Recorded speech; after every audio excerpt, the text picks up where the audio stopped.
cold. So how's your health going? Yes. Okay. So let's answer a few questions here. So Okay. I'm currently in the Hyatt Long Beach.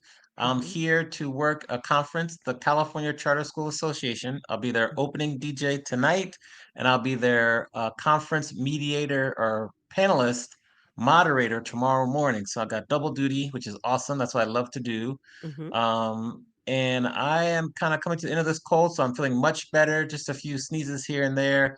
I don't really have the coughing and wheezing that was lingering, and it took a while to get through. It was no joke. It was no joke. But thank you for asking. Yeah. Okay, so I have a question for your conference. What are some of the walk-up songs that you've got teed up? So for this one, it's funny. So my walk-up song for this conference will be "Paid in Full" by Eric B. and Rakim when they Ooh. announce me as the walk-up. And then because they want to get right to the panel, I think they're just gonna play "Let's Get It Started" after I announce all the panelists by Black Eyed Peas.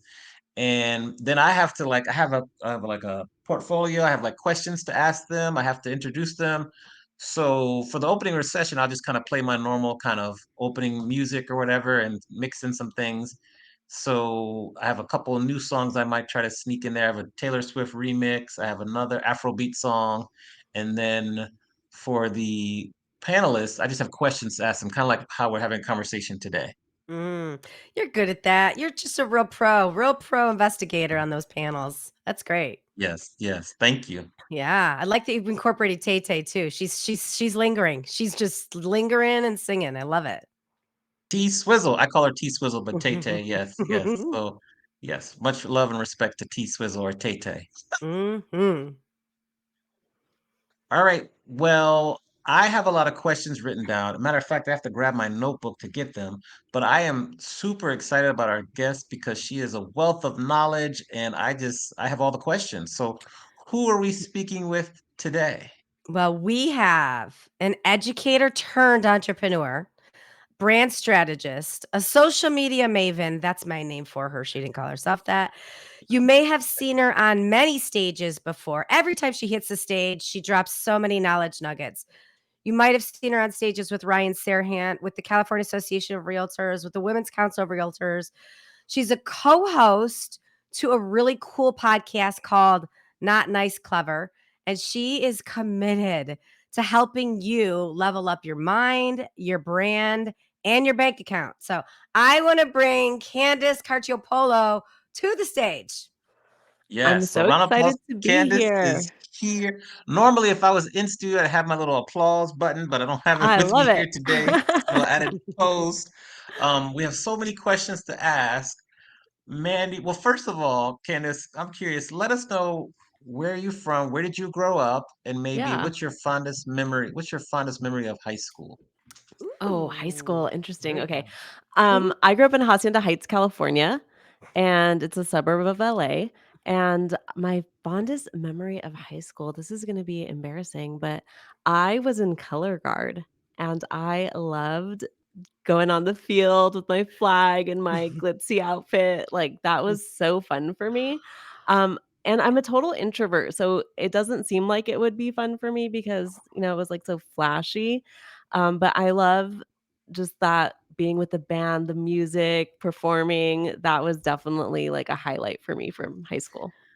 Oh my gosh, do you still whip out a flag routine every now and again, No, but as a party trick? I think my husband would love that and be so embarrassed by it at the same time, so I probably should one day. Just one day, yeah. Yeah. Let us know when you do. It sounds like Yeah. it'd be fun. I Yeah. wonder if we should tell the story, Candace, of how we met I because I absolutely think so. I think Yeah. so. Do you wanna share the story? Well, Mandy and I both seem to be traveling all the time. I see her on social media everywhere. I'm traveling all the time, and we met on in the A group on a Southwest flight from San Diego to I San love it. Francisco. That's an important detail. It is an important detail. Because you're only getting in the A group if you're traveling all the time because you can't deal with, being the last passenger on a plane and the last passenger off. Um, Anyhow, so I don't even know how we started talking, but we realized that we were both speakers. Yeah. Well, and I also think she was on the aisle and I was on the window. And I don't normally talk to people on the airplane, but we both sort of locked eyes, like no one is sitting in this middle seat. And I think we We're both were like, like, if we just start talking, nobody will sit there, right? I don't know. because I we were think both, that's like, leaning over that middle seat, and we were just taking up too much space, and we were being so chatty that they're like, "That seems miserable," and so everyone just kept passing us. That's exactly we did. We bogarted the middle seat, and then we couldn't stop talking, and then it was just nonstop talking, I think, and we both started talking about being speakers. But what Candace, like a knowledge nugget you dropped immediately, and this is what you lured me in with, was you started talking about the service of sales because I think you and your husband were at a hotel in San Diego that weekend and you were looking at you're a member of a club Oh or my looking at being a gosh, member of the yes. club and you had a bad service experience. Yeah, Do you remember this? I don't wanna name the hotel because I love the Don't do hotel, that. but if you follow Yeah. me enough, you probably already know. Um, but we went to a hotel where we both got Facebook ads served to us, like, "Hey, if you wanna become a member here, here are all the perks." We're like, "Hell yeah, that sounds great. That's, like, sounds right up our alley." And we went, and the experience did not match what they were asking for the investment. And that seemed so disappointing to us because we kind of felt like the curtain was pulled back on what's actually being offered at this place that we love so much. And so we started talking about just hospitality in general and experiences that people have and how that impacts how people perceive you. Whether you are a brand or a personal brand, your experience that you provide people really matters. It totally matters. So Interesting. I was sucked in right away. I was like, I could talk to this girl for ages and ages. It was awesome. But what I did learn, and I would love for you to share with the audience, is so we say you're an educator turned entrepreneur. So you used to be or a middle school teacher, Middle right? Can school you teacher, yeah. tell about your service to it was 7 years in middle Yeah. school, and then how you went from being a middle school teacher to a brand strategist and an entrepreneur running a successful business. Well, my mom will tell you that I wanted to be a teacher since the beginning of time, basically, since I was in kindergarten. I was the kid who had all the kids sitting down and I was like teaching them something on the whiteboard in the Oh, backyard. Like that's that was cute. who I've always been. So Mhm. I always knew I wanted to teach. And I started teaching middle school in South LA and I taught there for 5 years before moving to Las Vegas and teaching there at charter schools, which Amani, I heard you say you going to a charter Yeah. school conference. Absolutely believe in charter schools. So that's super cool.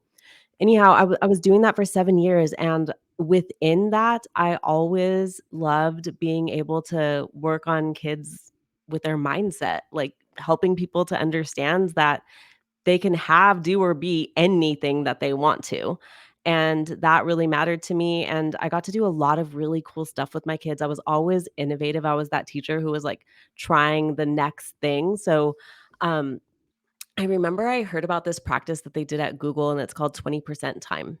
Mm. And they give Google employees 20% time to work on any idea or project that they want to. And then, if the project comes out good enough, obviously Google's going to sell it, right? So, anyhow, I was like, let's do 20% time in my classroom. What would that look like if I gave my kids the opportunity to work on a project with 20% of their school time? And what could that look like? So we ended up doing this quarterly where my kids would work on a project with 20% of their time in class. And then we would present their projects to their families in the evening. Like one night we'd had like a big event. And it was really cool for my kids because they felt like they had ownership over what they wanted to learn and they were Mhm. passionate about. And one of my kids, this was way before this was common, but he built a website for his auntie who had a hair salon and she never had a website before. And he built her website so that people can go on and book their appointments online, which was not common, that many years ago. And he was so excited. He showed it to all the parents on parent night. Everyone was blown away because the parents don't know how to build websites, right? Mhm. And they thought it was so cool. And he was particularly excited because his auntie gave him a pair of J's for that. I was like, boy, you could have got a Ooh. lot of J's. Mhm. One pair Yes. wasn't enough, honey. But Yes. that's okay. We learned about what that meant. And it was just so cool to see my kids like doing things that they were proud of, doing things that people who were older than them hadn't had the courage to try. And so I was just always that person who wanted to kind of push the limits. And at first, other teachers were like, well, that's not by the standards. But I figured out a way. I always figured out a way to make sure that my kids felt excited about being in class and felt like the work that they were doing is going to matter for their life. Mm. Interesting. Interesting. So I want to kind of stay here, like Mandy always says, I want to stay here. We're reversing roles today. You talked about mindset, and I find that's very, very interesting that you chose to expose kids to that at a middle school age, where I really only learned about mindset once I started entrepreneurship. What is the difference when you're working with kids and their mindset to when you're working with adults? It's honestly so much easier to start with kids because kids already believe that they can do anything. They already have big goals and ideas. And typically, life hasn't given them enough no's for them to understand that maybe Mm. that's not true or that's not the way. And so, when you can foster a mindset of a child and start sharing habits with them that maybe they haven't seen before, I think it's really helpful, and I think it snowballs in their life, and they remember. I've had so many kids find me on LinkedIn being like, "You inspired me. I became a principal." I'm like, I'm aging myself here, but, Mm. like, they've done really amazing things and have found me on Instagram and LinkedIn to share stories about things that they remember from when I was in the classroom with them, which is, like, exactly why I did what I was doing, you know? But the truth is, and this is kind of sad, but the truth is I left the classroom because I was too bougie to make $60,000 a year for the rest of my entire life. You know, like, I just knew that I wanted more, and I was done with waiting on a 3% raise for the rest of my life as a single woman. At the time, I was just like, "This can't be it." Like, I can't do the things that I want to do on this salary, or I can't live in the neighborhood I wanna live in on this salary, and I felt like it was really limiting, and so the sad truth is, like, that's probably the main catalyst for me wanting to leave the classroom is compensation.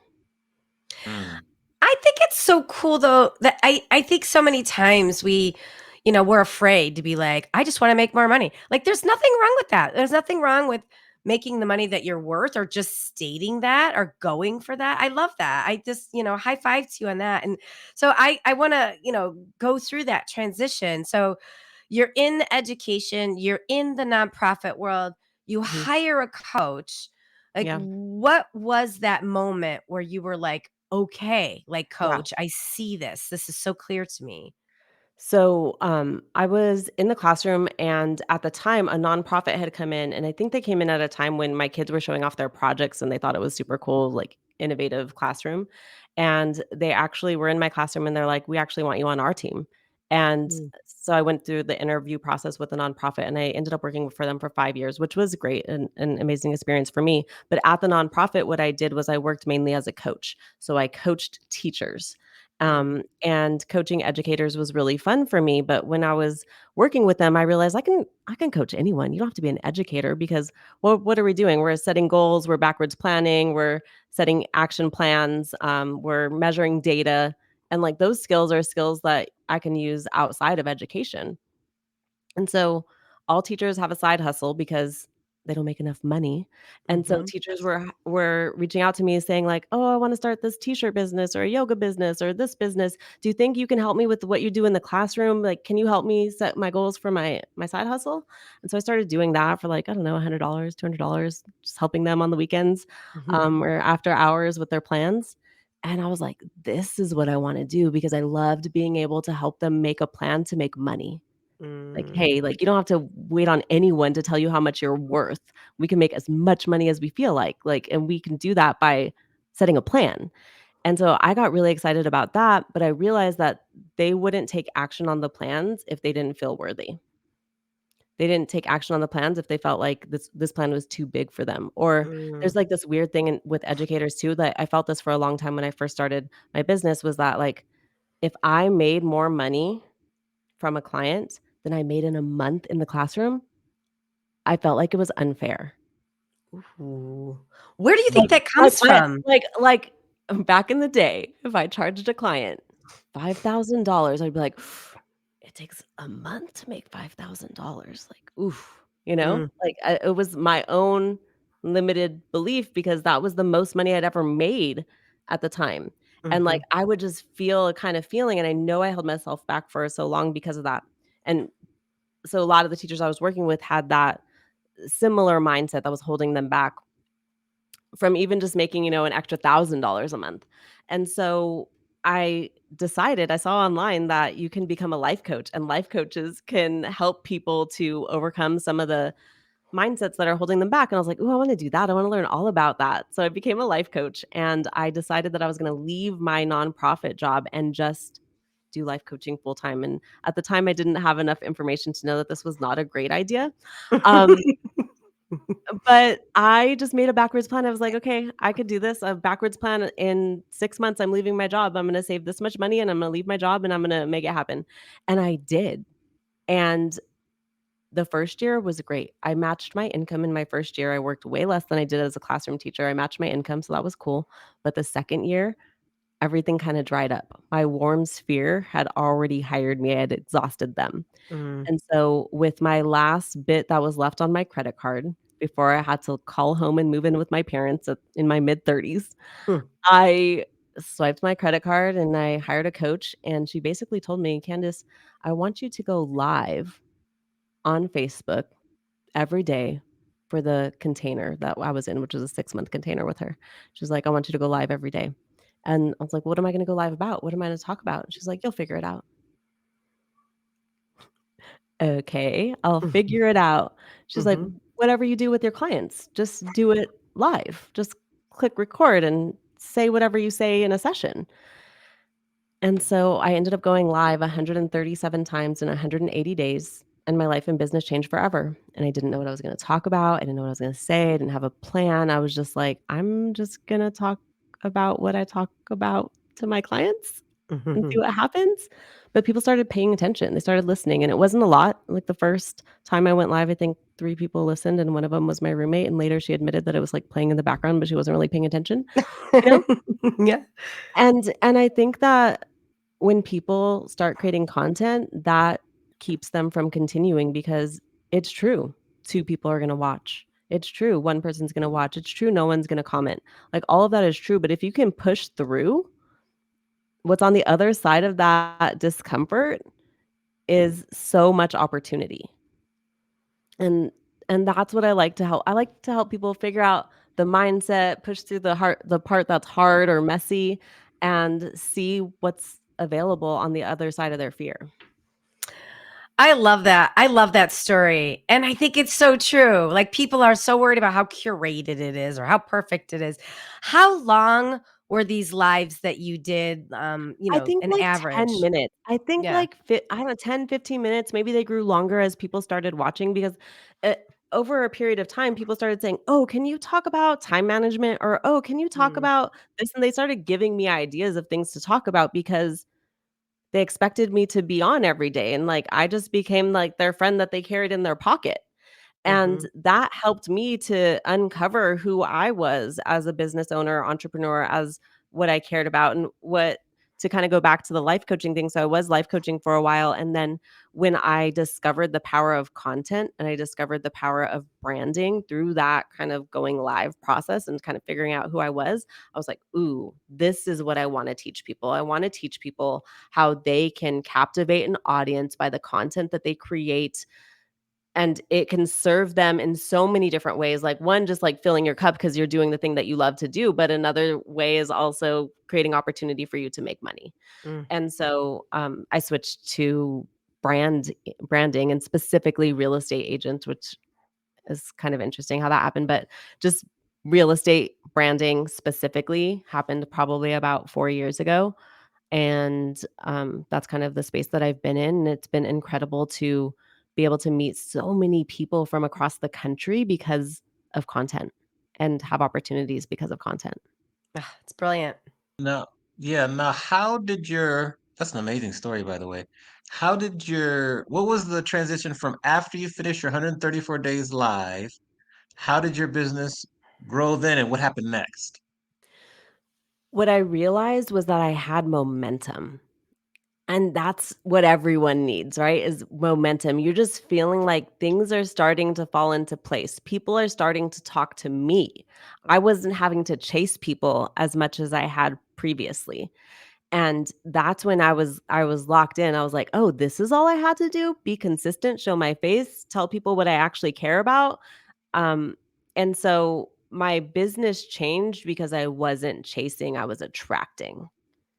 Mm. And it probably wasn't like a monetary impact immediately, but over the next 6 to 12 months, absolutely, it impacted the amount of money I was making, and it actually led to me working with Ryan Serhant, which I don't know if you all know who he is, but he was on Million Dollar Listing and, new Netflix show coming soon.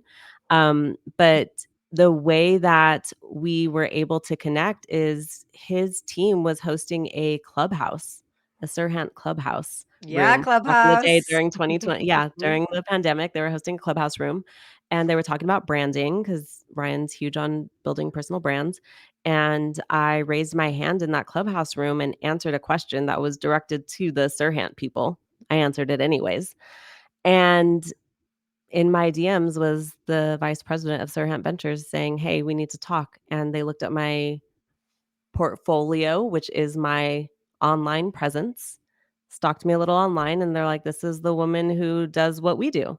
Talks about personal branding, talks about real estate, talks about mindset, right? And we want her because of content, because I curated my online presence to look how I wanted to look. Had they looked at it 6 months before, I would have been a middle school history teacher. I mean, not exactly, but, um, Mhm.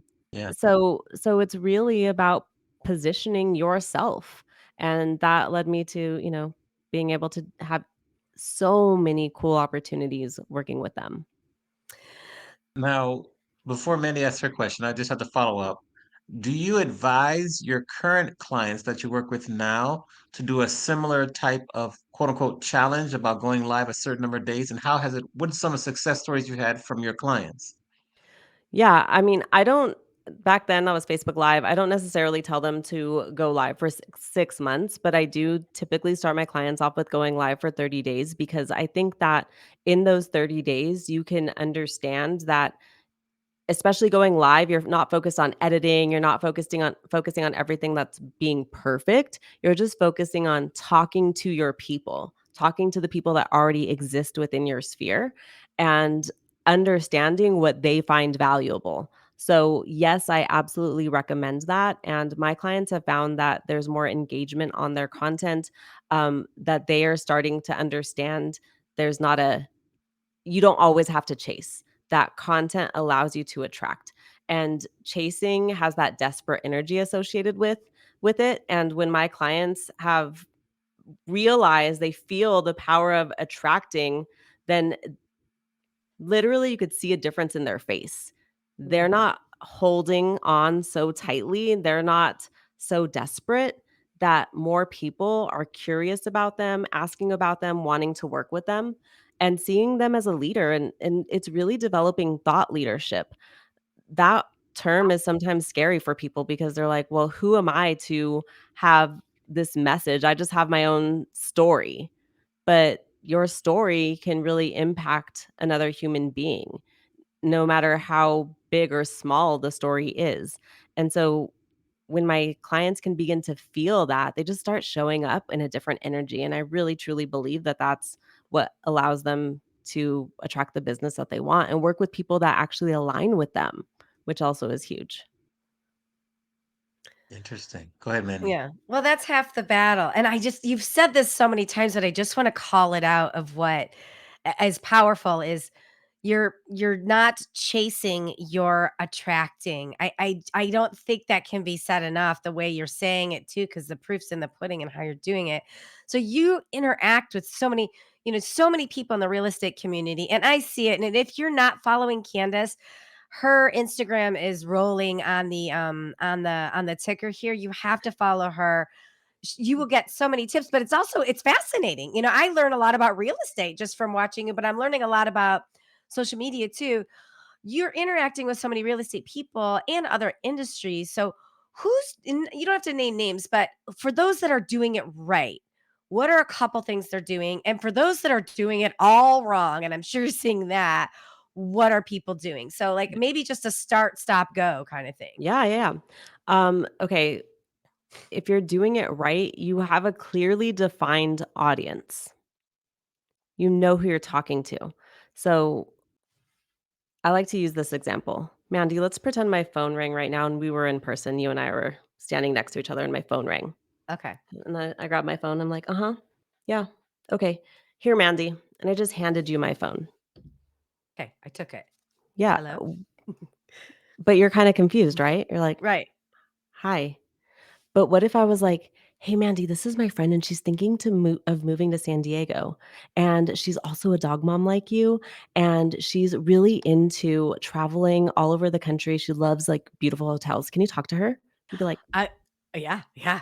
Be like best friends. Yeah. "You're best friends, right?" Yeah. Because Yeah. you have context about who you're talking to, and Mhm. now you're excited to talk to this person. Most people mess up when they create content because they try to talk to everyone instead of talking to the dog mom who wants to move to San Diego, loves traveling in beautiful hotels. That's it. Yeah. And if you're Talk to the making right person. talk to the right person. And one of the things that Kyle Scott at Sirhan says is, and he got it from a book, but he says, you can't boil the ocean. And it's so true. But if we're just talking about this little pond here, we might be able to boil that pond, right? And once we do that, we might be able to scale and scale and scale. But you have to start with a specific audience with specific problems, with specific interests, because then you're going to speak to their soul, right? They're like, oh my gosh, she gets me. Last week I created a reel and I don't remember what the topic of it was, but I had one of my favorite comments that I get over and over again, which is next time just at me. They say next time just at me, Candace, because like I spoke so to them. They felt so called out in that specific reel that they're like, oh, I know you're talking to me, right? And that's the biggest compliment anyone can give me because that means that I know my audience and I know what they're struggling with and I know how to get them out of that struggle. I think that Mm, whole niching down thing is so important, and yeah. a friend to all is not the best friend, right? You do want to really, really define who that audience is. Um, I want to talk about AI for a second, and what role you think AI plays in social media in terms of building content. Like, we're friends, by the way, we're friends of AI here. We love it, right? We're not like gung ho, we're not anti, but we're open to it. But Yeah. what role do you see it playing in making attractive, making Yeah. content that attracts people, but also saves you time, but doesn't like robot you out? Like, how do you feel about that? I feel like using AI to amplify what you're already doing. So once you have honed in on your person, you can ask AI to take maybe a caption that you've written and say, hey, give me 3 other topics related to this. And it can help you to amplify what you've already created. I don't think that it's a place to go to create every piece of content that you're going to do every single month personally, because I do think that there is something about the human touch, the Yeah. story that's going to connect people, but I do think you should use it to amplify. So take what you've already done. Some things that we're using AI for right now, we're taking our podcast transcripts, dropping it into AI and say like pull out 5 tweetable sentences or statements, and then we might add them to threads or tweet them out if we want to, or maybe highlight them in one of our newsletters. So we're using it to save time, but not to necessarily create the content. That's awesome. That's great. Love that. I'm curious with you, how did professional speaking enter into the picture, into your kind of workflow, and how has that grown your career? Yeah, I mean, that's been huge. People seeing me on stage has really changed the way that they see me. And I'm an introvert through and through, but there's something about being on a stage that all of that kind of goes away. I forget what's happening because I want to share the message because I'm passionate about I know how branding can change the lives of my audience, right? So I kind of zone out when I'm up there. I forget that I don't like talking to people. Um, but how did it happen? I mean, I think I couldn't even oh, I know. No, I do know. Okay. When I was in Las Vegas, I was living in Vegas, and some friends of mine went to a conference, and maybe I was early in my entrepreneurial journey at that time. Went to a conference. It was, I want to say it was at the Cosmo, really nice conference for women. And there were people on stage, and I was like, I want to do that one day. I want to be up there. That'd be so cool. I hadn't really thought about it before that. And during the break, during lunch, I was telling my girlfriends, I'm going to go sit up on stage and then you're going to take a picture of me. I'm like, okay. So it was lunch break. I go sit up on stage. I have like a cute little setup, the couches, the deal, how it looks, right? Mhm. It's like super cute. So I'm up there and I'm just taking pictures, whatever, post it to my Instagram story. Not really thinking this through, but maybe like manifesting it without knowing I was manifesting it. And so there I am on a stage at a conference, and someone slides into my DMs who I knew, and she was like, "Hey, Candace, I'm hosting an event in a few months. Would you come speak?" And I think I spoke for like $500. Like it Mhm. was like that, but it was a big deal for me back then, right? Yeah, yeah, you And live and learn though, you yeah, live you live that and learn. way. Exactly. I was like, Yes. sure, I'll speak. I've never done this before, but I think that being a teacher for 7 years and standing up in front of a classroom and talking for 6 hours every day does help. Um, like that's how I got my first speaking gig, and then I had pictures of me on stage, and I had video clips of me on stage, and then I started sharing those, and it just rolled and rolled and rolled. And so, actually, I got my first video with 1 million views from a clip of me on stage last month, I think, which is pretty cool. That's awesome. What's the clip about? I'm talking about how you need to have a personal brand, and I show you cases where, like, Kylie Jenner has a personal brand and then just her cosmetics brand, but her personal brand is so much more powerful as far as followers, engagement, all of that, and it's like your personal brand is the catalyst for you to build anything else after that, right? But most people are trying to just, like, build their product and not themselves, so kind of about that. Why do you think that's the case? Why do people kind of they don't really focus on their personal brand. They're so focused on either the brand that they're building themselves or their company. There's like a lot of missed space there. Why do you feel that's the case? I mean, I think that people are nervous to put themselves out there. I think that they're worried about what people are going to think about them, and it's much easier to talk about a product than it is about your own story. It's vulnerability, really. If you like want to go back to Brene Brown and talk about vulnerability, like that's really what it's about. But I always joke that I could sell women's vitamins next year and people would buy them from me just because they know, like, and trust me as a human. So it doesn't matter what I sell as much as it matters that people know me. And I think that people shy away from their personal brand because they are worried about what people will think. And how do you help people get over that fear? Oh, it's Asking for just a friend of yeah. money? I'm Yeah, not even asking a for a friend. silver friend. Yeah. No, I'm so, like, no one likes this answer. This isn't the sexy answer, but it's just like, "Hey, we just make a checklist and we do the damn thing." Like, "Okay, I'm just gonna go live, and I'm not gonna the expectation of what's going to happen after the live, like, we're not even gonna worry about that. There is no expectation.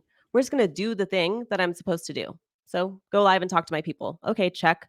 Then I'm gonna do the next thing. Check. And we're just gonna keep going at it, and we're not gonna worry about what happens on the other side because I already know that what happens on the other side is opportunity. But we don't need to worry about that. Everyone's like, "Well, I went live and 2 people watched me, so I'm not gonna do it again." Like, well, that's not how this works, right? It's just like with any business, with it if you were an athlete, you don't just show up to the Olympics. You have to practice, and it's ugly, and it doesn't feel good, and some days you don't feel like it. And you just do it over and over and over again, and guess what? Everyone else has left, and you're the only one standing, so obviously you get to win. Like, that's just what happens because most people aren't willing to put themselves through that much. But when you do, Magic. Yeah. Yes. I So, Manny, I'm gonna go to you. I have yeah. an idea that you're inspiring me to do right on the spot now, but I'm gonna think about it for 3 minutes and then share with you after Mandy talks. So go ahead. Ooh, Amani, I like an on the spot idea. Candace, you're inspiring, Amani. This is great. Yes, I love it. You talked about sales a little bit ago, and I want to talk about because you've said this before, and I think this is really important: selling versus serving. Ooh, And how do you make people feel like humans and not make them feel like a number, especially in the real estate space where it's about sales and deals and listings and stuff. And I think selling versus serving could be that transition that you're talking about the analogy that you made earlier about a chasing versus attracting. So I'm yeah. curious what your thoughts are on that. I had another thought going back to Amani's question where he said, how do you have people get over it? One thing that I tell my clients all the time is be unattached to the outcome. We're not worried about the Mm, outcome. You are not worried about the outcome. That's my job. I'm going to worry mm. about the outcome. But you, my client, you're just going to do the things I tell you to do. That's And we'll awesome. worry about the outcomes later. So unattached. Okay. And then going back to you, Mandy, um, serving versus selling, it's very different because I'm not going to sell you a product or a service to make money. I'm going to align your goals with my expertise and we're going to win together. It's my service that's going to help you to reach your goal. And if it's not, then I'm not going to sell you for no reason because that's bad for my brand. But if I'm always working with people who I know have a need for my service and my service will help them achieve their goals, I also know that they are going to happily say my name first in a room that matters. Hmm. And that's how I'm going to continue to grow. And I'm going to be better for it because I'm going to have more aligned clients because your friends are probably similar to you. And now I have more aligned clients than selling to people who actually don't need my service and feels kind of grimy and sleazy, or people who aren't ready for my service.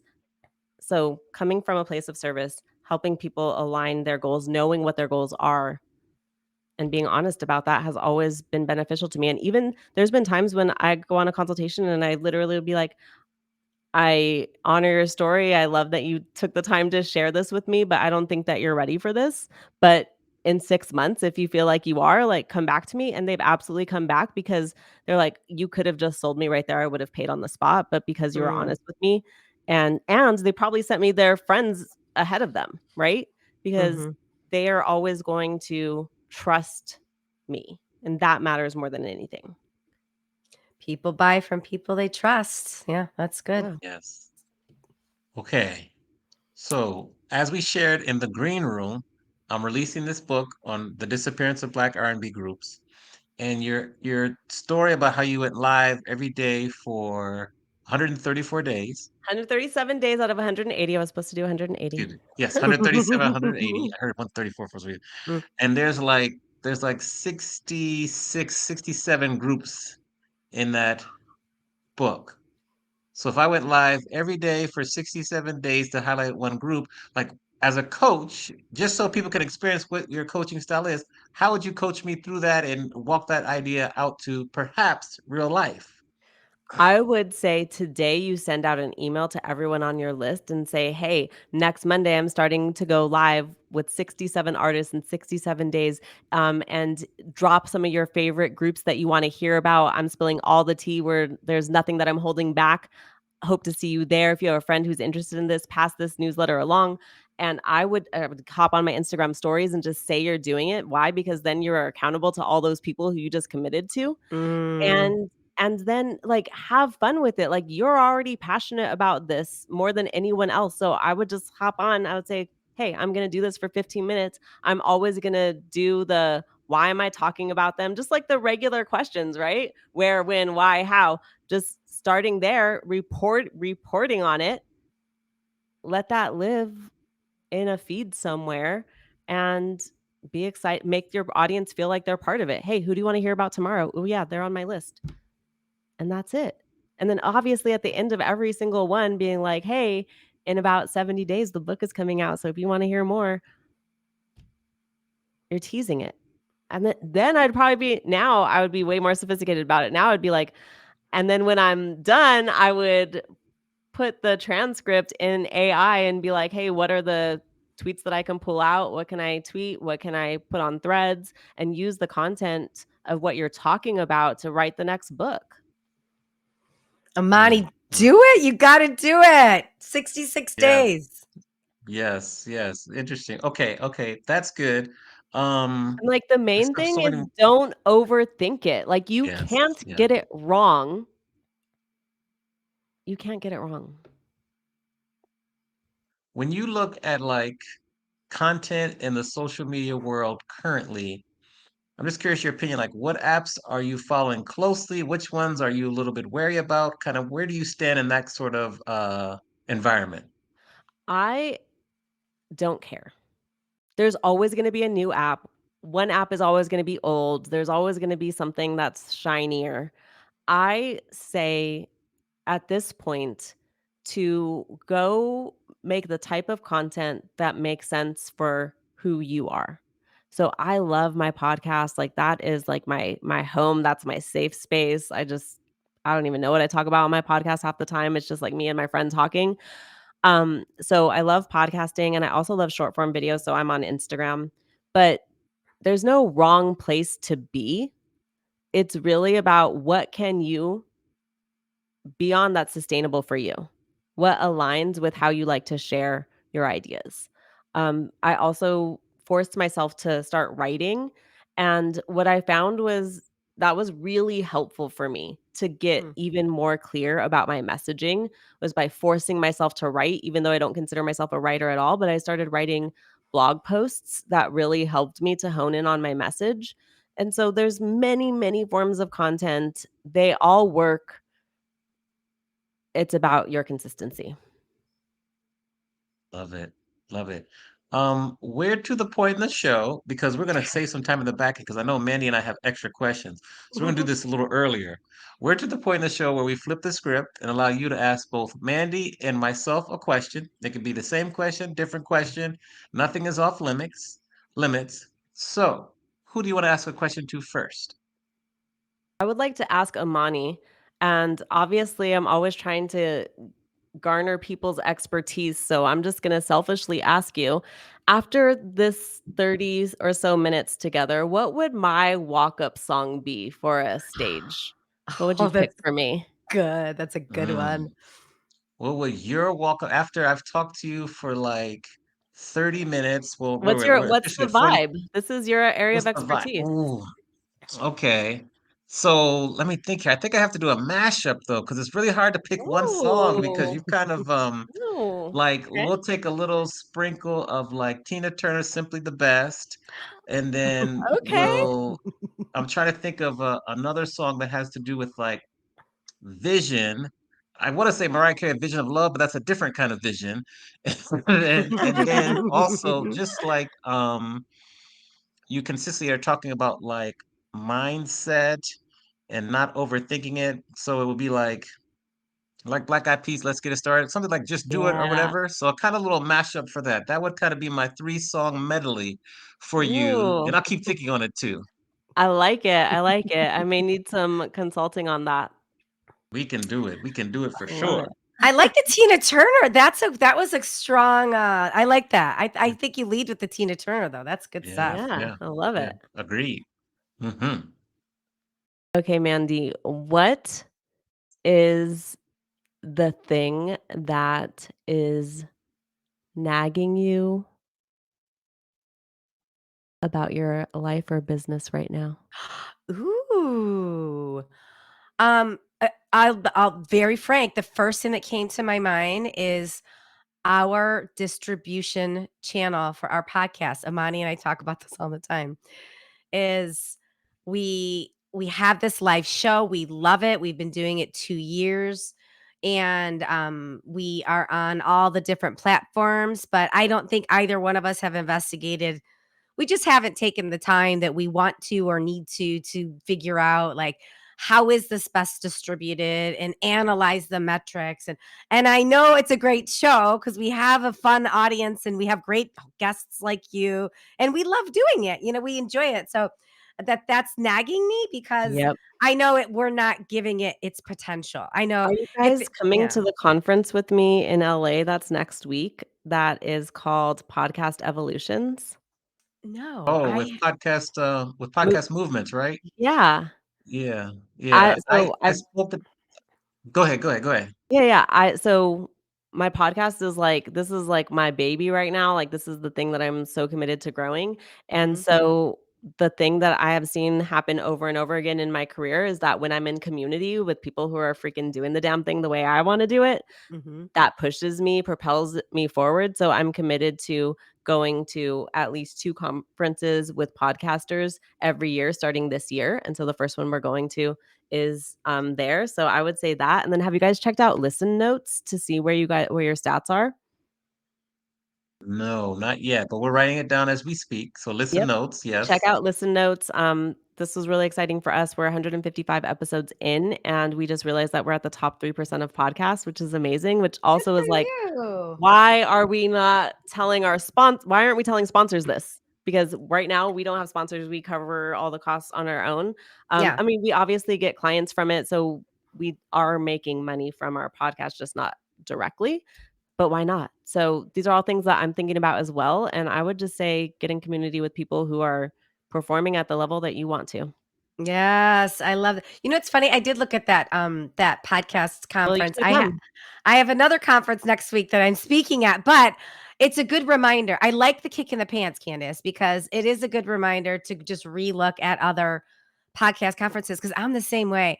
When I'm around a whole bunch of people doing things that are better or they're maybe 2 or 3 steps ahead, it fires me up. So I'm in the Totally. same. Yeah, I appreciate that Yeah, kick in the pants. That's a good Yeah. yeah. question and a suggestion. Amani, we haven't had somebody ask us a question and then give us some coaching advice immediately I after. know. I That's love good it. stuff. Bonus. Like Eh, now you see why the Tina Turner Tina Turner song came to the top quickly, because I can Yeah. tell the energy here. Now, Yeah.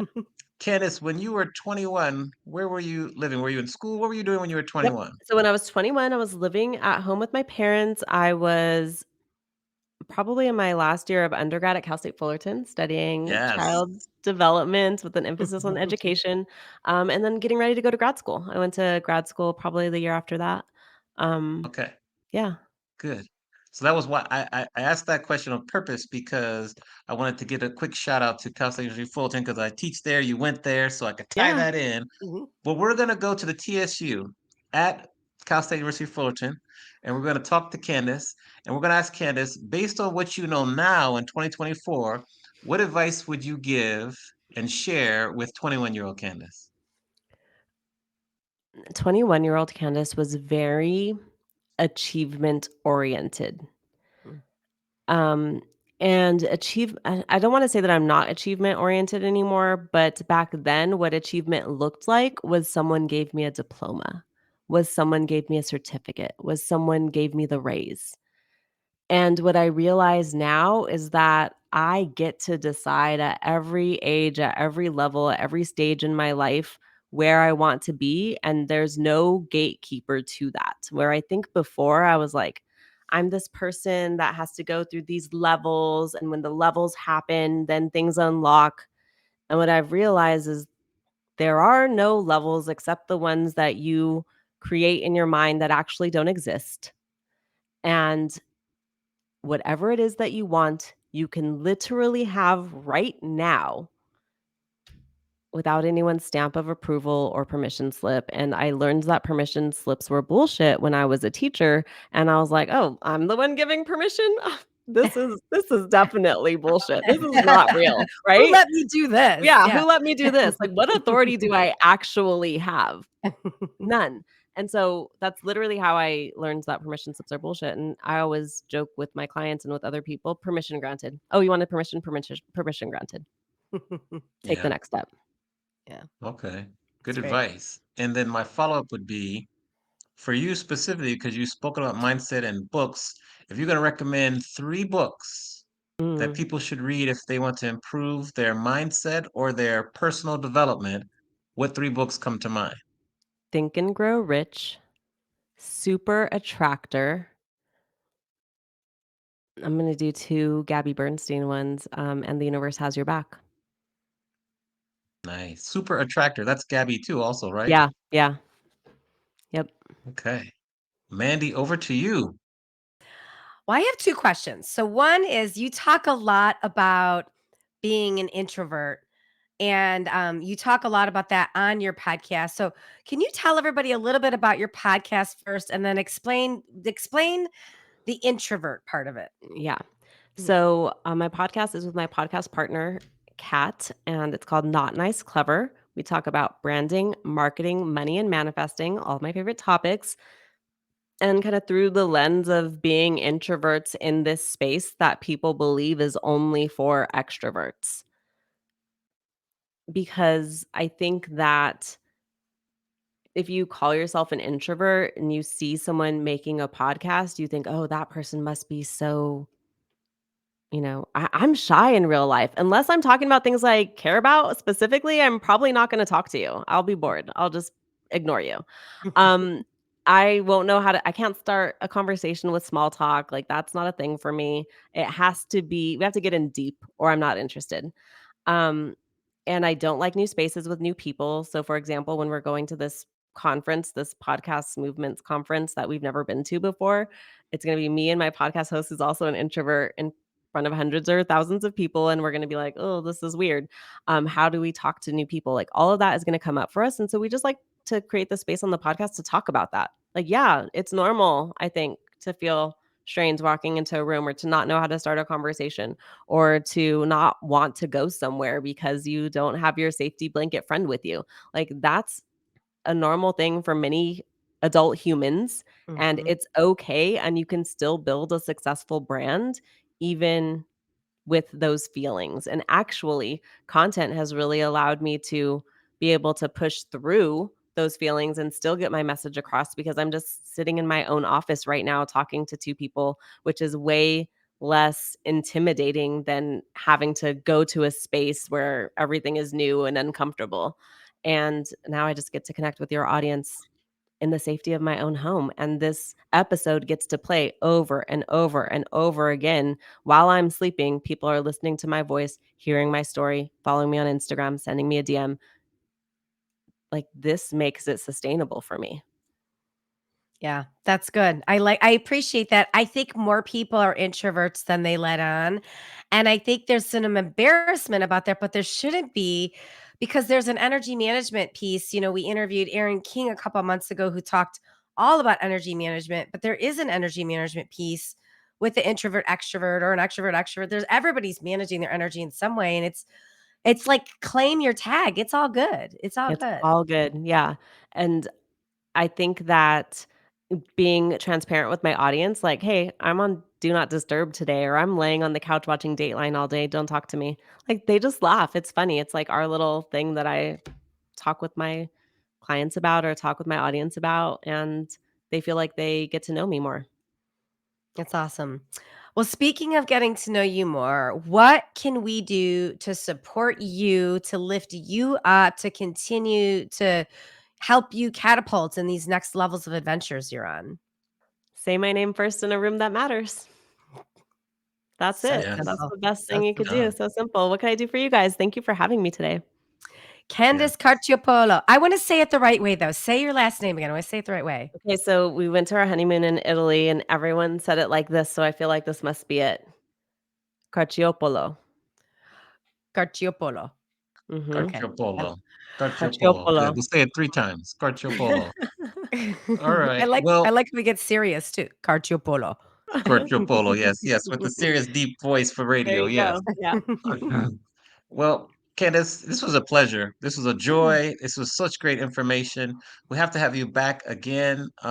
Just keep doing the work you're doing. I really am particularly just enthused by how you have mindset as a foundation of your work. I think that's so important. I'm so impressed that you taught kids how to do it at such a young age because I try to sprinkle it into my college students. So to hear a fifth or sixth grader talk about it would blow my mind in a good way. So Yep. props to you. Thank And you. just thanks for sharing your expertise and great ideas and keep being an example for all of us. Oh, thank you so much. I appreciate you too. Thanks for Yes, we'll being put you back here. in the green room. We'll put you back in the green room and we'll come see you in a moment. But we will do our virtual round of applause. So thank you very much, Candace. So there we go. Awesome. Okay. Yes. Mandy, who do we have to look forward to next week? We've got a real ringer. So we have Jamie Sigler O'Grady, who is the founder of JPR, which is a lifestyle and hospitality public relations firm. And they've been around a long time, but they just got a huge award. They were today, it just came out that they were voted one of the top 25 most powerful PR firms in the United States. And the founder, Jamie's going to be on our show next week. So I'm very excited. I've known her a really long time. So I'm excited to catch up with her because I haven't caught up with her. But I'm excited just to, pick her brain and talk about somebody that's grown a business and opened multiple offices around the world. And just hearing, what that business growth looks like is going to be super exciting. Amazing. Can't wait for that. Thanks again to Candace for an amazing show. Make sure that you all continue to subscribe, rate, and review the podcast and the live stream. Share with a friend. And with that, we will see you all next week, 4 p.m. Eastern, 1 p.m. on the West. And keep getting healthier, Mandy, for you. Thank you. Lots of liquids. Hi. Bye, everybody. Wear your masks. Take Have a care. good day. Yes, take care, everyone.